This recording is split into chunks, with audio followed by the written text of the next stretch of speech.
menjaga bakti pada mak ayah ni tak mudah. Dengan mak ayah ni kena jiwa kita rendah. Jangan pandang kita ni hebat, tak ada apa-apa pun. Salah silap kita dengan mak ayah banyak.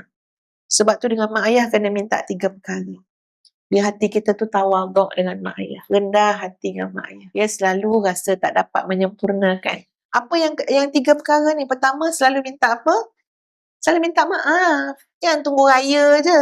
Tuan-puan, ini minta maaf daripada hati. Minta maaf tu jadi basah kat bibir kita ni. Yang kedua, minta apa?